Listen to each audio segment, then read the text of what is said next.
State hits the road this week for its first road trip of the 2025 season. Hi, everyone. Noah Fleischman, host of the Wolfpacker Show. We're back for another episode, this time previewing NC State at Wake Forest. The first time the Wolfpack will leave Raleigh this fall. Thursday night action on ESPN. Big time game. Wolfpack putting their 2-0 record on the line against another team, Wake Forest, who's also 2-0 with wins over Kennesaw State and Western Carolina. Before we jump into this week's episode, it's a packed one. Let's first give a thanks to our sponsor, BetMGM. As you all know, we've teamed up with them this season. We'll be using BetMGM to make all of our picks on their lines, and we have special offers for our listeners each week. When you join BetMGM, you access a variety of options and parlay selection features like same game parlays, live betting options, and more. If you haven't signed up for BetMGM yet, use bonus code ON3 and you'll get up to a $1,500 first bet offer on your first wager with BetMGM. Here is how it works, guys. Download the BetMGM app and use bonus code ON3 upon sign up. When you deposit at least $10 and place your first wager in any game, you'll get up to $1,500 back in bonus bet if you lose. Just make sure you use bonus code ON3 when you sign up. Make this college football season one for the history books. Make it legendary. See BetMGM.com for terms. 21 and up only. U.S. promotional offers not available in New York, Nevada, Ontario, and Puerto Rico. Gambling problem? Call 1-800-GAMBLER. Available in the United States. Call 877-8-HOPE-NY or text HOPE-NY 467-369 in New York.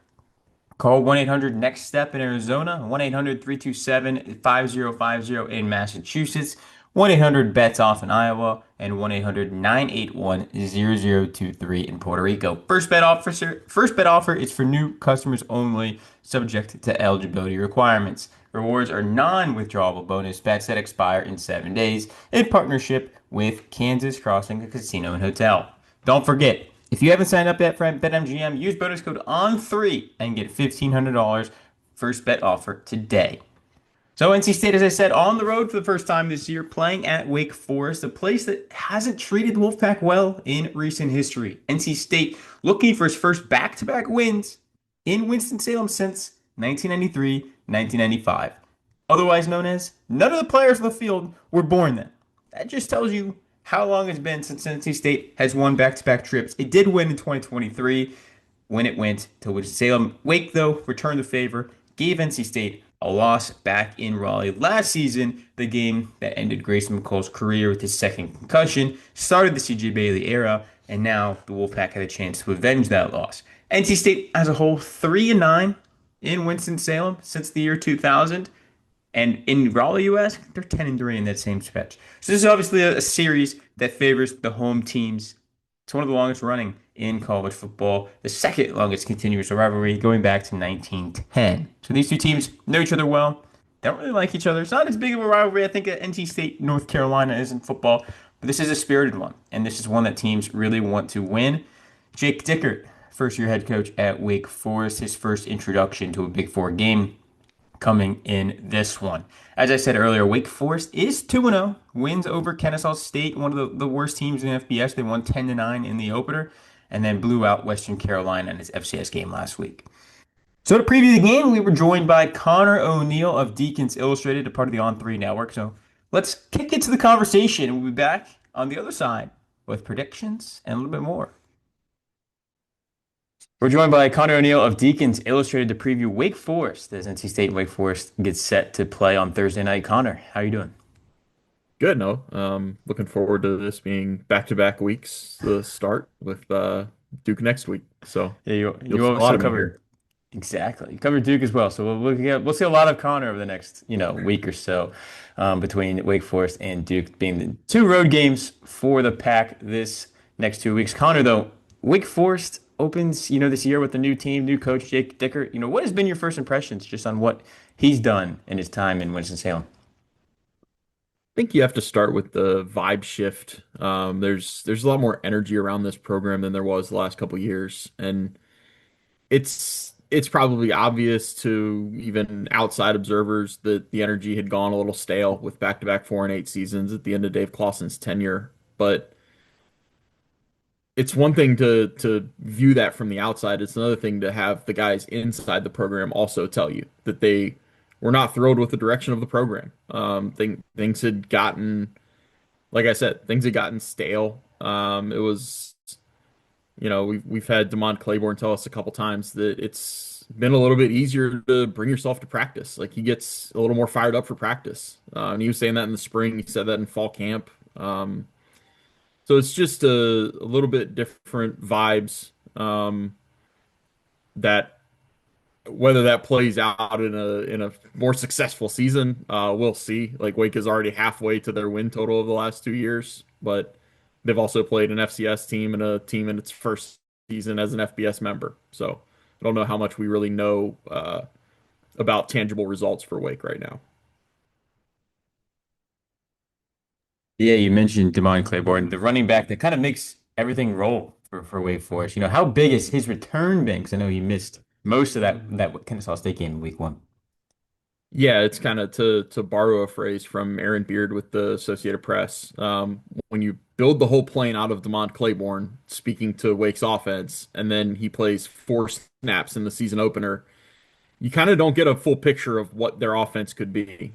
And you would like to think that they'd be able to score more than 10 points and put up more than 350 yards against a team like Kennesaw State, with or without the best player,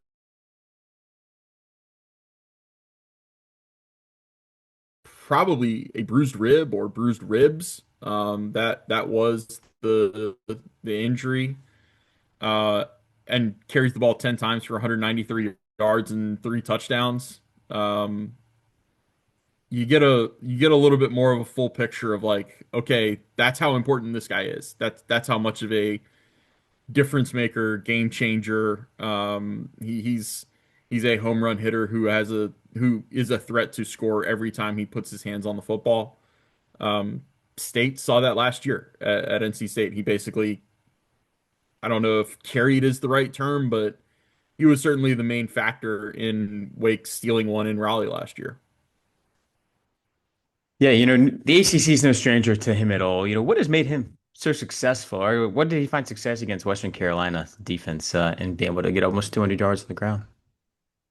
Yeah, really, it's his fit in the power spread offense. I mean, one cut and he is upfield and gone. So there's no more pitter pattering behind the offensive line, waiting 3, 4 seconds to get it and go in the slow mesh. Demond kind of we saw it against Kennesaw State before he suffered the injury. The first play of the game was a pitch to the left, and it was a 13-yard gain that it legitimately you thought you were seeing it right there. He was going to take it to the house on the first play of the season. So this offense is a lot better fit for his running style, and we're talking about that with a guy that ran for 1,000 yards and 11 touchdowns last season. It's kind of scary, both what you think he can be if this offense is a better fit for him, and if he's improved, because he keeps getting bigger, stronger, faster, the longer he's been in college. Exactly. You talk about no slow mesh offense. What has been your biggest, what you liked about this new offense at Rob Zell, who he's a good offensive coordinator, but he also went, viral for his Nick Saban impression in college. Yeah, I think the offense can work with time. It more than anything, I'm kind of excited to see something different at Wake Forest. I think Wake's fans are excited to see that too. The slow mesh worked for a lot of years, and the slow mesh was exactly what it needed to be for Wake's program with the players that they were recruiting.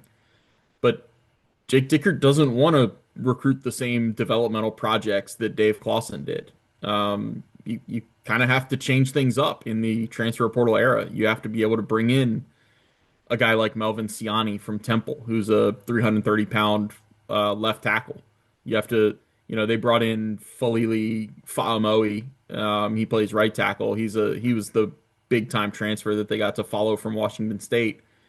But you kind of have to change the approach at Wake Forest because the approach wasn't working for the last 2 years. So with that, you're gonna see you're going to see some bigger offensive linemen at Wake Forest. It was under Clausen and Warren Ruggiero, you really didn't have any linemen that were pushing past 300 pounds because everything about their offense was they wanted to run 80 plus snaps in a game. And an offensive lineman who's 340, 330 pounds is going to struggle to play that many snaps at a high level unless they're a conditioning freak. And they had a couple of those. But this power spread, they run some tempo. It's not as fast tempo. And so they can really grind on you and pound on you with a little more beef up front. And that's kind of the design. Uh, how well they're going to be able to do that this season in year one, we will see. But that's kind of the goal in mind with the offense right now. Definitely. We've mentioned the offensive scheme. We've mentioned the offensive line, Demont Claiborne. But, when you look at the quarterback position, they had competition for most of fall camp between Robbie Ashford, the former well-traveled quarterback in college football, and Deshaun Purdy out of Charlotte. What was kind of your takeaways from that competition, and why did Robbie Ashford come out on top? My takeaway was I think quarterback is going to be a season-long issue for this team. Um, Fall camp did not show me any kind of consistency or downfield explosiveness in the passing game or accuracy out of either one of them.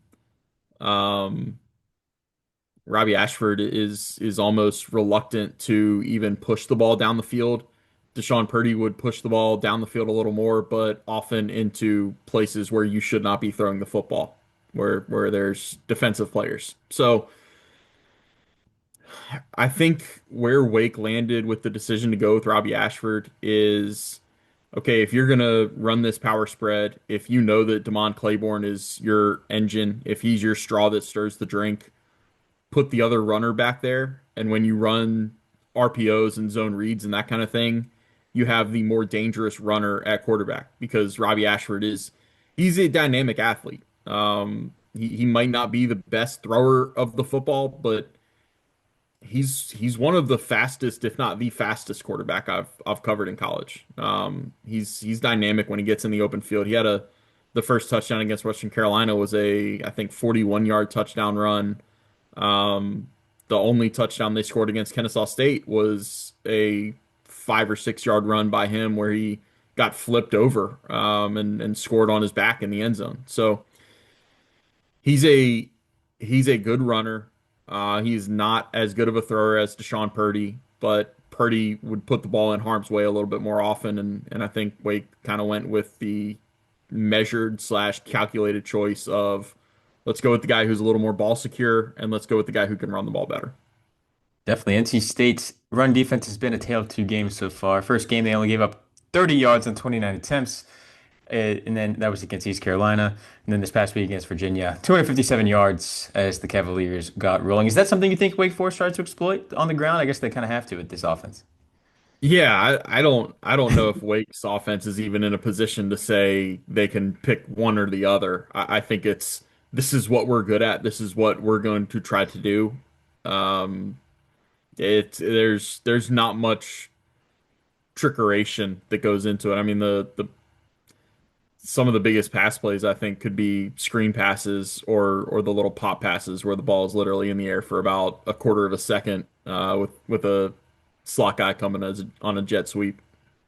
Yeah, NC State's pretty familiar with that, and Kevin Concepcion running that about 4,000 times a year ago. No longer the case in Raleigh. We've talked about a lot about the offense. On the defense, Nick Anderson's kind of the guy that is the star of the show on that side of the ball. What do you like about him kind of being back and being that leader of this group? You know, he's not a perfect football player. He is. I mean, I say this with the utmost respect for what he has done and what he's gotten out of his college career. He is not much of an athlete. Like he's not going to test in the 90th percentile at the combine or anything like that, or go to the Senior Bowl and blow everybody away with 4.4 speed. He's just a really good football player, for lack of a better way of putting it. He's a guy that his college career has had some different parts to it from all the way back in 2020, the COVID season, where he's a freshman walk-on out there, and all of a sudden he had 3 picks against Virginia Tech, and those all came against Hendon Hooker, who's now like a basically a journeyman quarterback in the NFL. Um, he he is a good tackler. I kind of he had a ton of tackles and a ton of misses last year, and I kind of equated that to the same as a shortstop who gets to everything, but also might make a ton of errors. Like the errors are because he gets to balls that other guys wouldn't get to.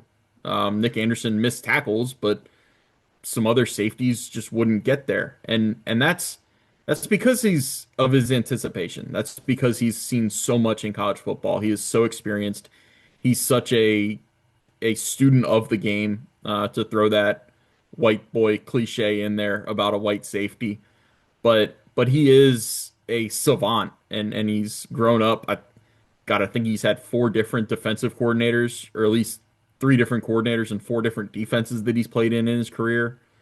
Um, he's like I said, he's not a perfect football player, but he is perfect for, I think, a first year coaching staff that really is trying to establish a different type of environment and culture and feel.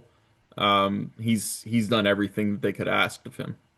Yeah, they were able to keep him around in Winston-Salem. Who are some of the new guys on defense that have really, stood out these first 2 weeks? It's up front on the defensive line. Wake actually had a lot of guys stick around on the defensive side of the ball. They've got one corner, Trayvon West, who stuck, some safeties with Nick. Nickel Devon Patterson is a rising star, but Wake had to replace their entire defensive line, and that's not because they left in the transfer portal. They were just all graduating. They were all out of eligibility. So Langston Hardy has been a really good get from UConn. He's the son of Kevin Hardy, former, I believe he was the number 2 or number 3 overall pick, and had about a decade in the NFL. Um, his brother was actually already at Wake Forest, Camden, so they both play defensive line. Langston, I think, had a couple sacks against Western Carolina. Gabe Kershke was a good pickup out of Colorado State. He's also an NFL legacy. His father was Travis Kershke, who played for the Steelers, I think 90s, early 2000s, that type of the type of run there. Um, Jaden Loving has been a great addition at defensive tackle. Newer Gat Kuth actually came from Colorado State, same place as Kershke. He's a bit of a stick figure at defensive end, maybe 6'5", 230 or 240, but he's physical. He's a athletic freak. I don't think I don't think he made Bruce Feldman's freaks list, but I think he's got another year. I would kind of keep an eye on him for next season in that. Trying to think. They've had a couple guys that did stick around on the defensive line and didn't have as big roles last year. Um, who now are playing bigger roles. Like I always butcher the pronunciation here. Lahavichin, Lohavichin, I think is actually the more accurate. He's a defensive tackle. Um, and then also on defense, cornerback was a disaster of a position group last year for this program. It was just atrocious throughout the whole year. This staff addressed that right away.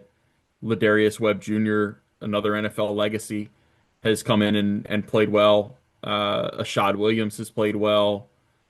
And Karan Prunty is actually another 6-year guy. I think he was a freshman All-American in 2020 for Kansas. He was at NCAA&T last season, which I thought was a little beneath the level where he probably should have been. But he's proven that he can play on the P4 level, and he's doing so again. You definitely, make me feel old with Ladarius Webb Jr. out there at in the secondary. His dad was pretty good in the secondary for a while in the NFL. Yep. Before we get out of here, Connor, what is one thing Wake Forest needs to do well to go, come out with a win, 7-point underdogs, according to our friends at BetMGM, other than feed Damon Claiborne about a million times? Yeah, I don't know if there's any other thing that comes to mind, honestly. No, it's more I've kind of made the jokes that I've been Charlie Brown, where Wake's defense has been loosey in the past couple years. They get me to fall for them being different on that side of the ball. And I write all these stories in fall camp about, this is the year that Wake's defense is actually consistent. This is the year that they can actually, hold teams under 500 yards on a consistent basis. And then we've gotten into the season and it's just it unravels inevitably. And I'm sitting here saying, well, they got me again, guys. I fell for it. Um, I have fallen for it again. I mean, they've given up what?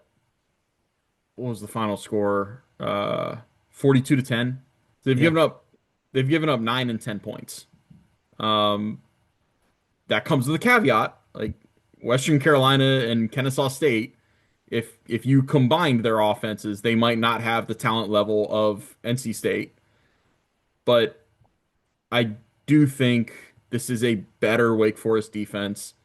I think that's the side of the ball that will be tested more against this NC State team, against CJ Bailey, Hollywood Smothers, the receivers. I know this is going to be another little, there's going to be a little Wesley Grimes element to this one, right? Coming back to Winston-Salem, even though we played against Wake last year. So Wake's defense is going to be kind of the unit that I have more of an eye on, as far as like from a prove it sense in this game. Yeah, Wesley Grimes, NC State's leading receiver going into Winston-Salem. So we'll see how Oh, that nice. pays off after his big week one game against East Carolina. Connor, where can people find your work on the On3 Network? Yeah, Devils or gosh, I'm a week early now. Deacons Illustrated is if you just type wakeforest.rivals.com, I think it still takes you to where you need to go, or just type Deacons Illustrated into the search bar and it'll pop up there in the On3 network. Go check it out. I'll have coverage up all week in our condensed week here. We're scrambling to get all the content up with two fewer days to do it. So head over there and check it out. Yeah, anybody listening to this that subscribe to the Wolfpacker can go straight over there and read everything that Connor writes. It's included in your subscription and vice versa. Anyone at Wake Forest can read anything else in the network. So Connor, I appreciate you hopping on. Yeah, my pleasure, Noah. Big thanks to Connor O'Neill for joining the show. We'll have him back next week. He also writes for Devils Illustrated, and as NC State and Duke square off next weekend, we'll talk to him again to preview Darien Mensa and the Blue Devils. But this week is all about Wake Forest. So, with NC State going there tonight, what do I think is going to happen? NC State with our friends from BetMGM is favored by a touchdown, and I think they'll cover. I do think they'll cover the spread. I've got a big win for the Wolfpack, 34-17, NC State. Big win, big win. They need a big win. They've only had two one possession wins both games this year. NC State is 20-11 in one possession games since 2020 under Dave Dorn. Even though last year they went 2-4, and that really what was derailed the season. I think this is an opportunity for NC State to get back in the driver's seat, win a game outright, handily. Don't rely on a defensive stop that it has the last 2 weeks, which isn't a bad thing. People think it's a bad thing. I think it's a great thing. This defense is a work in progress, but at the same time, getting key stops is a good confidence booster for that unit, for DJ Elliott in his first year as defensive coordinator. Not the worst thing in the world. You obviously don't want to rely on that every week. Eventually, numbers game, it's not going to pan out well for NC State. So, big win this week could be the difference in helping boost momentum before going to Duke next Saturday afternoon. But this one tonight kicks off at 7:30 on ESPN. SportsCenter will be live from Wake Forest campus this afternoon. Little Big Four action here before we get rolling. Other things from around NC State. Men's soccer, number 5 in the country, knocked off Stetson on Wednesday night 4-0. Remains undefeated and likely will move up in the poll next week. Number 2, Clemson fell to VCU 2-1 this week. An unranked squad from Richmond, Virginia. So we'll be back to break down Wake Forest this game this weekend, as well as get ready for Duke next week. It's going to be a big time action. Make sure you tune in on ESPN. Make sure you check in on wolfpacker.com for all your post-game coverage. We have the most post-game content of any site in the NC State market after every single game. We will have that again this weekend. You can sign up today for your first week, just $1. Go hit it up. Just $1. You can get all the coverage you want and hopefully you stick around on our message board, one of the best communities in all of Raleigh. I appreciate you guys for tuning in this week. We'll be back to recap what happened in the Wake Forest game and dive into Duke next week.